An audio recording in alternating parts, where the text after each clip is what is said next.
Thanks for staying with us here on Newsdesk. Well, today my guest in the studio is Elijah Kwame Owusu Danso.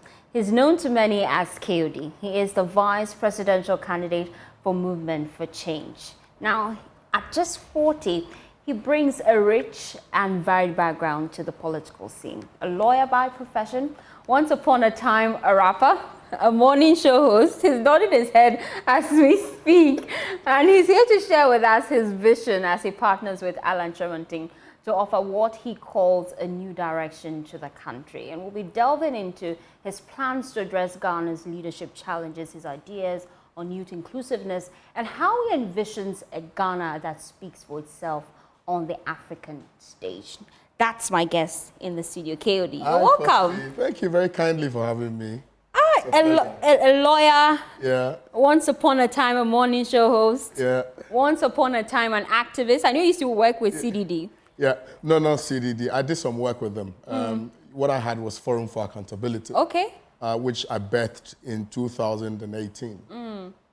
Essentially to have discussions about Ghana and our democracy and what all of us can cumulatively do to ensure the survival of our young democracy. So I started that in 2018, but I invited, as part of my speakers at the time, the boss of CDD, and that is why the perception has been created. Oh, I see. But I worked closely with them because I also did learn a thing or two from them. And I think that is why people think that I worked with CDD, but I have never really directly worked with CDD. We've seen evolving stages of KOD. Yep. Once you were doing music, once journalism, now politics. Yeah. At just 40, we're wondering, this new energy you're bringing on board, but why politics though? Well, I think that, our collective futures are shaped by leaders that we elect into office. And it is important that as young people, we must be involved in what shape our futures, collective futures. And so if we always sit on the fence and engage in rhetorics and platitudes without necessarily involving ourselves directly with who leads us and what kind of policies they design for the purposes of bringing about change, particularly amongst the youth, then I think we are doing ourselves a great disservice. To that end, I found it very expedient to be actively involved and not just to sit on TV and to lament and sit on social media and to comment on government policies and things like that. But once I find myself within the arena of decision making, then I believe that I would use that as a springboard to address the very many teething challenges confronting the good people of Ghana, particularly the youth. Because I'm 40, so I'm within that bracket. In my estimation, I will be able to further advance the aspirations and be the voice that they need in that higher office so that our aspirations can be met. And that is why I decided to be an active player in this exercise. Also because I've heard countless number of times, and I'm sure you have also heard, a lot of people say that, I'm not interested in politics, politics is dirty. Yeah, but if you're not interested in politics, other people will be interested in it. Other people will take decisions on your behalf, and those decisions may invariably affect you going forward. So we must all be active players and partakers in this enterprise called politics. So that we can shape the direction of our dear nation, Ghana. It's very, very important. But why Movement for Change, though? Yeah. Why not other political parties? Well, that's a brilliant question. I think that we have experienced these two political parties for over 32 years. I think that we've not, addressed our minds to this entrenched duopoly that we have created as Ghanaians. That we think that the failure of one political party automatically must reverse to a party that maybe we sacked previous years. Now, if you look at the NDC, for instance, they've had the opportunity of governing this country for 16 years. Similarly, if you look at the MPP, they've had an opportunity of, and I call it an opportunity because the good people of Ghana gave them that privilege to serve this country for 16 years. So a combination of both gives you 32 good years. China only needed 32 years to resuscitate their economy, and now everybody wants to go to China. Now, what we lack in this country is leadership. We do not have the right leaders. We do not have people who think about the future of this nation. We don't have leaders who think about the young, men and women we have in this country, very endearing young men and women in this country And so we do not have people who care deeply about all of us. And so to pander to the NDC or the MPP will be doing a great disservice to my generation.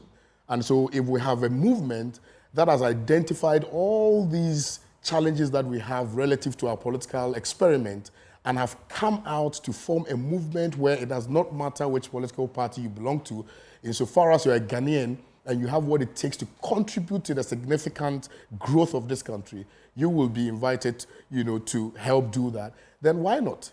At least, it's at the very least, it gives us an opportunity to also test the system.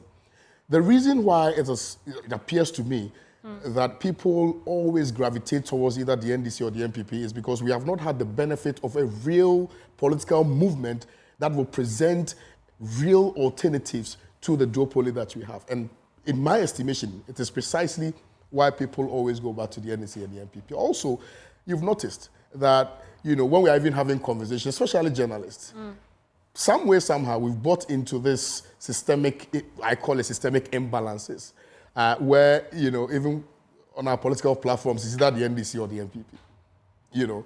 So people naturally listen and their thinking patterns are shaped by, what we present to them as journalists. And so we do not give them an opportunity of having an objective, mindset relative to the political parties that we present to them. And so they are forced to just follow the wagon. Now, obviously, NDC thinks that it is coming back to power. You know why? Because in their estimation, the failure of the MPP automatically should mean that the NDC should come back to power, right? But what are they comparing? They are comparing the failures of the MPP, and they are comparing their own, in their estimation, their own failures, right? So obviously, if you pull parity with the MPP now and the NDC, they would say that theirs were better in terms of performance, in terms of maybe job creation, in terms of infrastructure, in terms of their fight against corruption, etc. But the only reason why they are comparing the two is because the two are the only political parties which have had the opportunity of governing this country. If we get an opportunity of experiencing a third force out of these two political parties, then we'll be able to do proper objective analysis of the performance or otherwise of these two political parties. I'll come to you to find out how prepared you are to be the next big thing in Ghana. Right. But you're offering solutions to the youth. Yeah.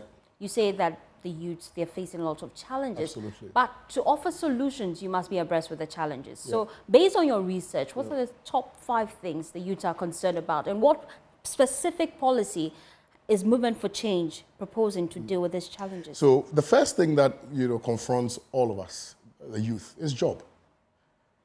And obviously, that translates to mean that if you don't have jobs, you don't have money. That's the second point. The third point is shelter. The fourth point is our educational system. And the fifth point is our inability to create an environment where young people will be able to, by themselves, create jobs for themselves.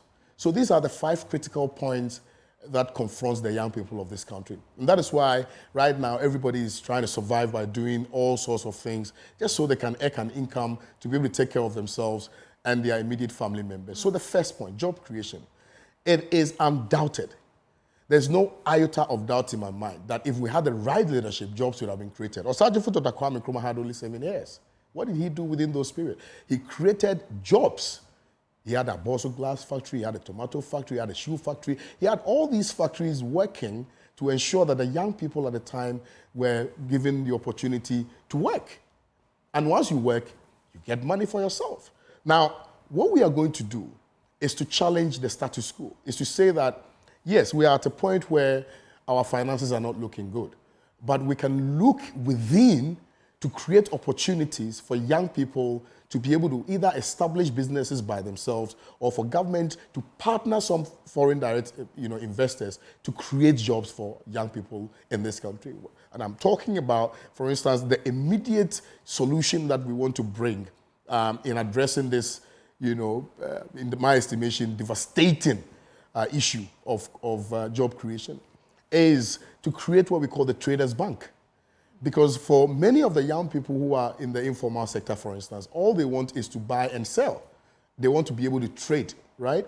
Now, how do we help them do that if they don't have finances? The very basic or fundamental issue that we deal with in terms of business building is finances. Now, we are going to create a traders bank that will enable young people who are interested in trade to access easy, simple funding so that they can start their own businesses. Now, this bank will be managed by the traders themselves. So if you're a young person, and for instance, you want to sell Kosciadom Mako, that's my favorite, by the way, you can get soft loan to be able to do that without any interest. And that is what we are looking for. Look at the young man who is doing wonders now, Chicken Man, Pizza Man. I'm sure that if he had not gained access to funding, he would not be able to do the wonderful things he's doing now. And we are all proud of him because he's a young person who is making a bigger change in a space where, the system will crash you out. So one down, four more to go. So that's the point. Now, obviously, the flip side of job creation is money in your pocket. Now, when we are able to create an enterprise economy, an economy where young people can dare to dream, to start their own businesses, invariably, you are putting money in their pockets. Now, when you do that, that means that circle that because obviously human beings, we are from a certain close circle. Now, your immediate family members will benefit from that. Your children will benefit from that. Your sisters will benefit from that. You'll be able to now take care of your family members. Now, the other aspect of the issues that I raised is in relation to housing or rent. As I speak to you now, young people are having to deal with something that could have easily been addressed by all of these successive governments that we've had. The issue of rent. Now, there is a law that is very specific to how many years landlords are supposed to charge relative to rent in this country. Section 25(2) of the Rent Act is clear that if you're a landlord, you cannot exceed 6 months in terms of, rent charges. Enforcement has always been a problem. Absolutely. Now, that's the first thing we are going to do. We are going to insist on the enforcement of that specific law, which speaks directly to the issue of rent in this country. Now, the second point is also to now zone the housing system that we have. So, for instance, of course, there are so many people who have built their houses and they want to rent them out. What we are saying is that there are some houses, for instance, in Kwabenya, which houses does not really merit 1,800 Ghana cedis a month. But because in that catchment area, everybody is charging 1,500, they are also forced to charge 1,500 Ghana cedis a month. How do you expect a graduate, a young graduate, or somebody who's trying to find his feet, pay 1,500 Ghana cedis a month to go and rent in Dome Kwabenya? And when you check, so we're going to have this platform. Now, this platform is going to now bring in all the landlords and their properties onto that platform. So if you live in Dome Kwabenya, you click on Dome Kwabenya button on that platform. Now, when you click on it, all the houses in that area up for rent will come up. And then you will choose. So if we do valuation, obviously. So if your budget is, say, 200 to 300 Ghana cedis, when you click on 200 to 300 Ghana cedis, it will give you the options of houses within that space. And if you want to rent a house worth 1,500 Ghana cedis, you have it. You can also check. So that at least we'll bring some sanity into the system. It is very, very fundamental. Where you put your head is very fundamental to how you survive as a human being. So that is precisely what we are going to do. Now, in my Greater Accra Regional Ghetto Tours, I have been going to the ghettos and engaging with the people who live in the ghettos, those who have been marginalized over the years by this system.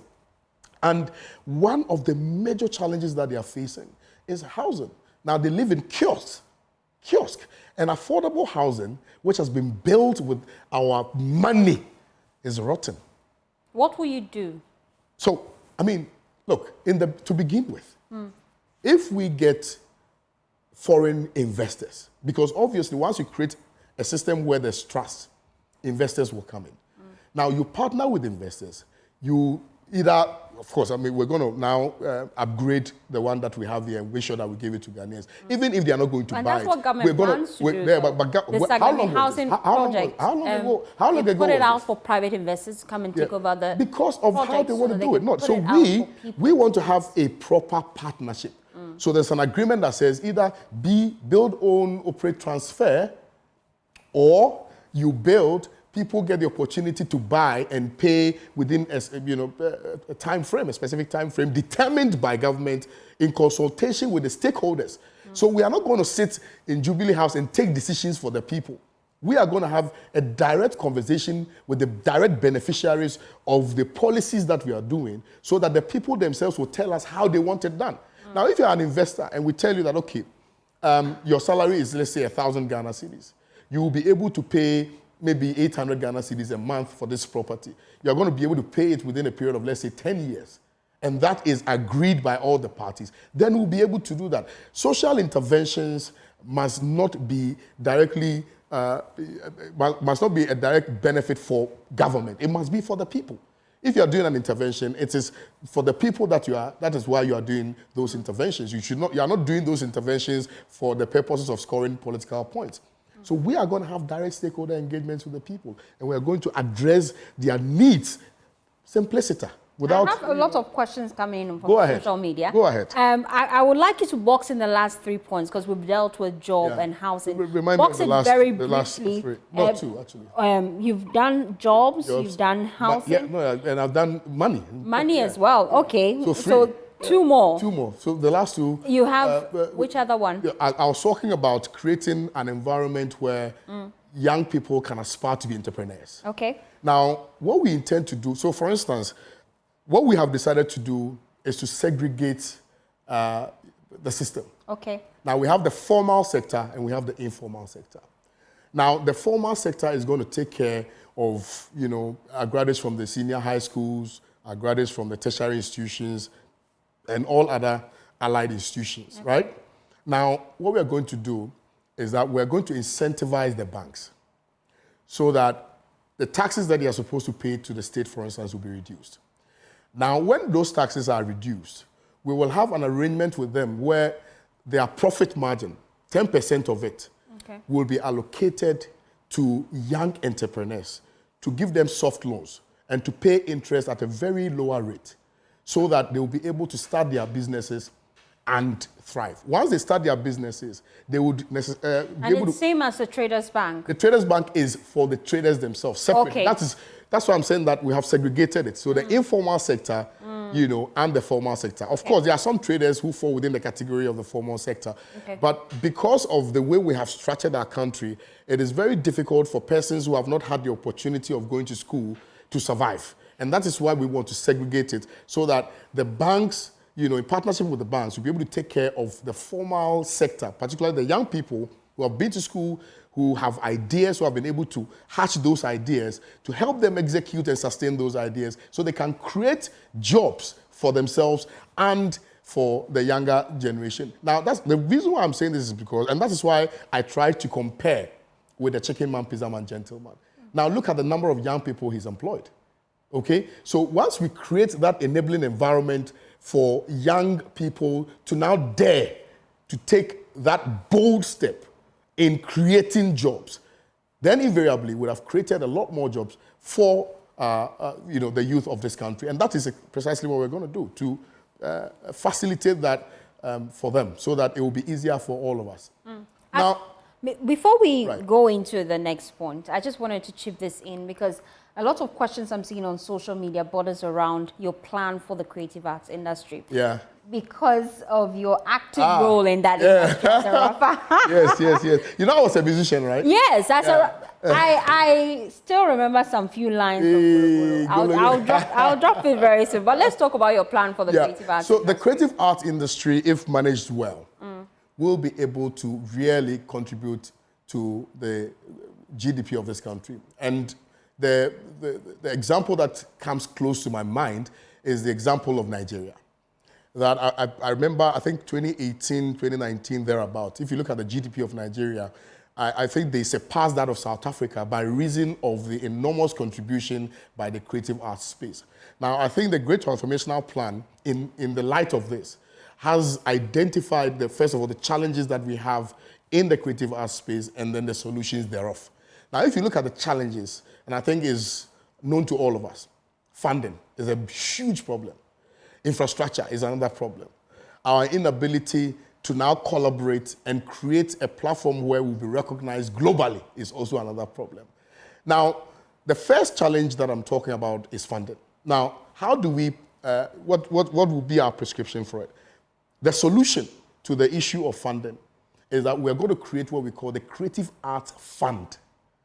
The Creative Arts Fund will be created by us so that we'll be able to support up-and-coming, for instance, musicians, up-and-coming poets, up-and-coming comedians, up-and-coming artisans, and all of that, so that they can also start their own businesses. But they will pay back once they make money from what they are doing. So we're going to create that fund. That fund will be there. Now, if you are a musician, because I was a musician, let me use music as an example. Okay. The biggest challenge that I faced when I was doing music, again, was funding. And so we had to now beg people to help us go to the studios to go and record, to shoot our music videos, to even have platforms of promoting. And at the time, the DJs were killing us. You know, you have to pay payola. Oh, you have to pay payola and all of that, right? Because of the lack of management, it was difficult for us to, you know, survive, right?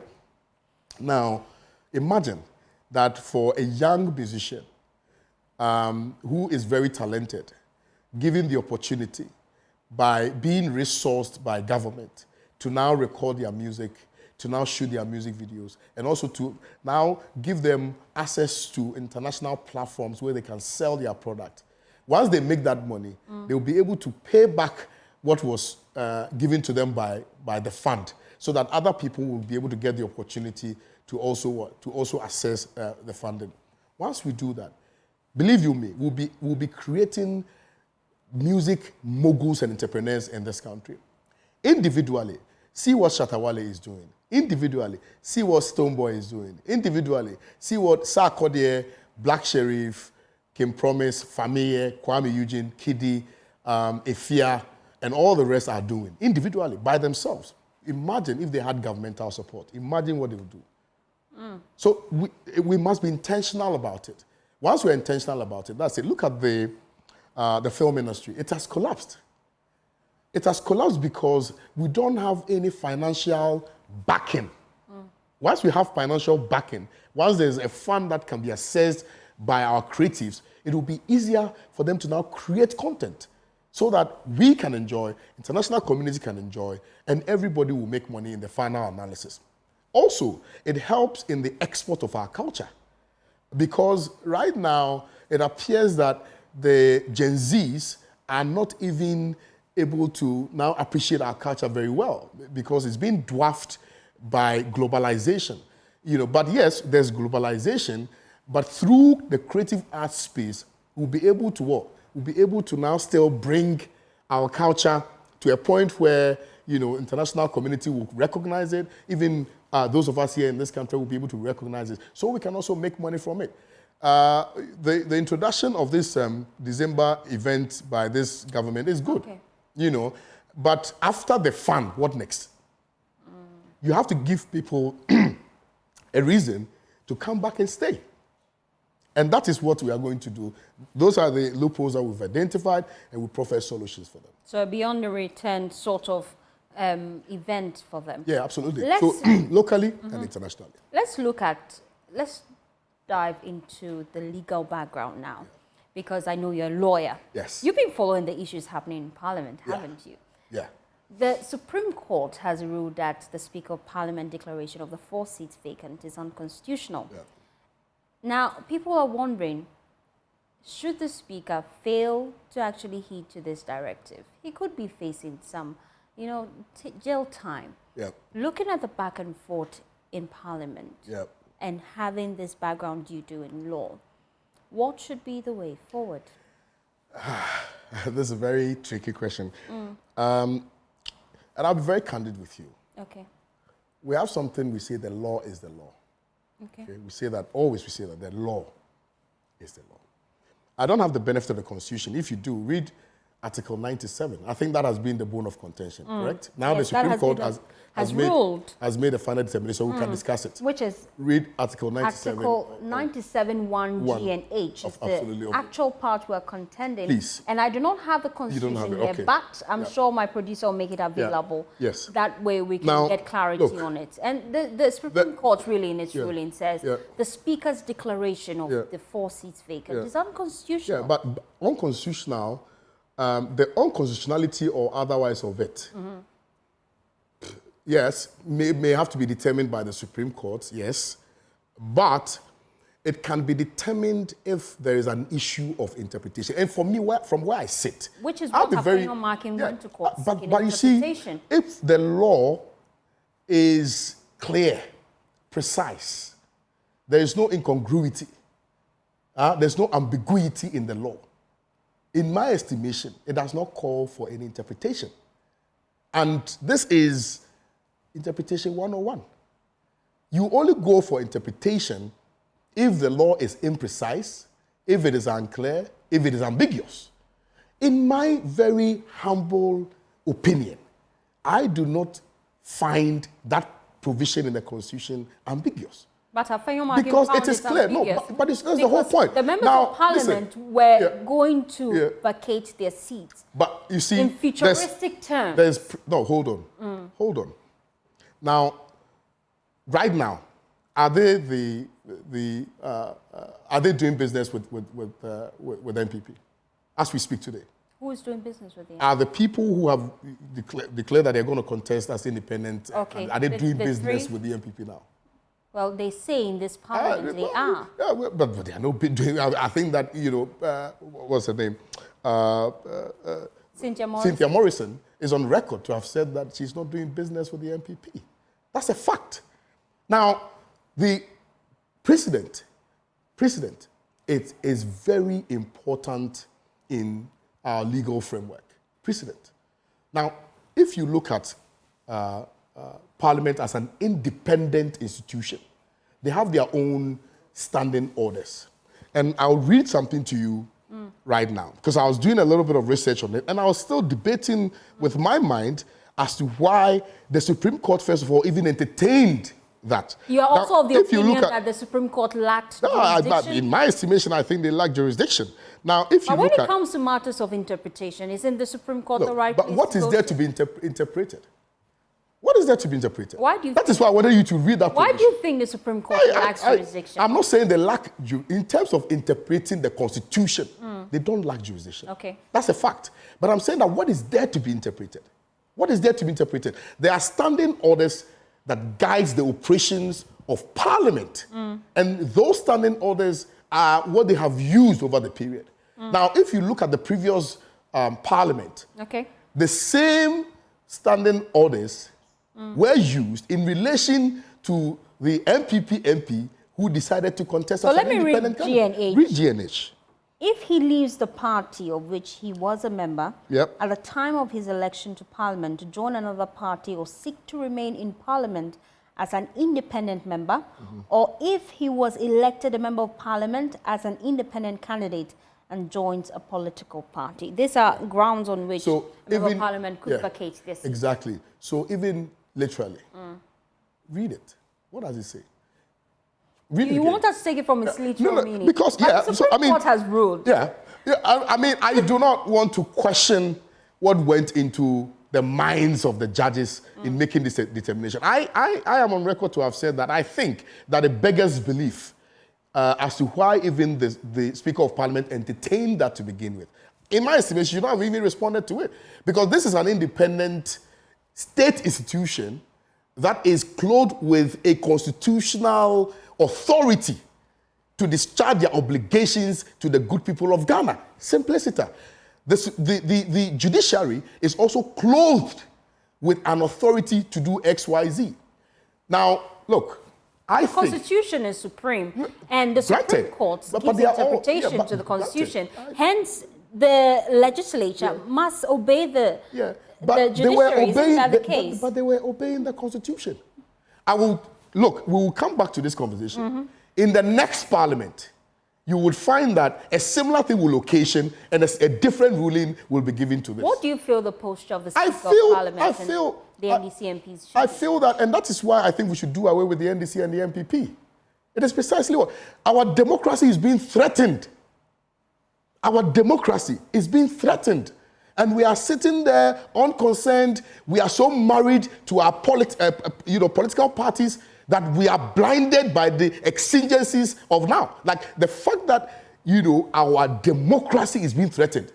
And we are sitting there, we are happy, we are supporting gleefully. It is terrible, to say the least. And you have young people in this country supporting this.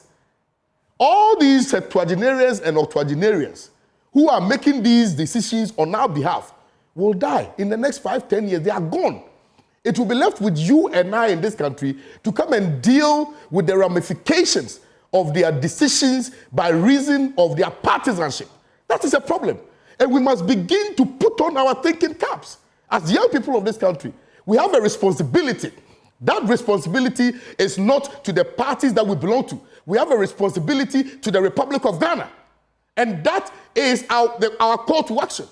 So if you're a young person and you're supporting these decisions and you think that for now, it is my party, I am happy, tomorrow, it may not be your party. Tomorrow, a decision will be taken. And that decision may very well affect you. Why do you feel our democracy is threatened? But see what is happening. See what is happening in Parliament. At the inception of this Parliament, you saw what happened when Babwin was about to be voted for. You saw what happened.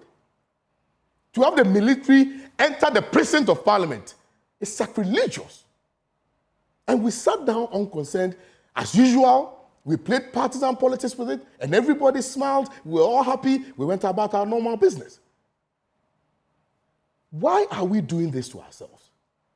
Are we so partisan to the point where we will relegate patriotism to the background because of what we will get? You feel what is happening in Parliament is purely political? Absolutely.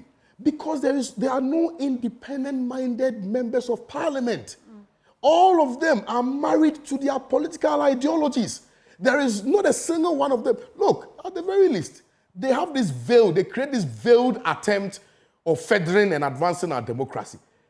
Okay, but when you pierce the veil and you go behind this veiled attempt, you will notice that every single thing that they do is in the interest of their political parties. It is not in the interest, or it is not in the collective good of the Ghanaian people. That, for me, is a problem. And that problem has to be addressed. And you have the solution. Wrap up for me. We have a solution. That's why I'm saying that we're going to have a second chamber of Parliament. And we're going to make sure that it is an independent second chamber of Parliament. First of all, we are going to create a government of national unity. So it does not matter whether you are MPP, CPP, KYZ. Insofar as you are patriotic, you think about the forward march of this country, we will bring you to come and work for Ghana. We're going to create a second chamber of Parliament. All right? Which is going to be independent. It's going to appoint the electoral commissioner. It's going to appoint the IGP. It's going to appoint the chief justice. The independent, second chamber of Parliament is going to appoint all those independent people who are supposed to manage the independent institutions we have in this country. And that is the way forward for this country. So I want to send this message out to the very good people of this country who are listening to me this morning. That look, we have enough of NDC and MPP. It's too much. Let's think outside the box. We have given these people an opportunity. Now it is our time as the youth of this country. We control a larger majority of the population of this country. And therefore, we can be able to elect a leader who thinks about the youth of this country. On December 7th, let's shock the NDC and the MPP. Let's let them know that there's a leader who can govern this country, who has appointed one of your own, the youngest vice president, to partner him. So number 13, Asiewa. My guest in the studio, KOD, thank you so much for your time here. Thank you for seeing that. And that's how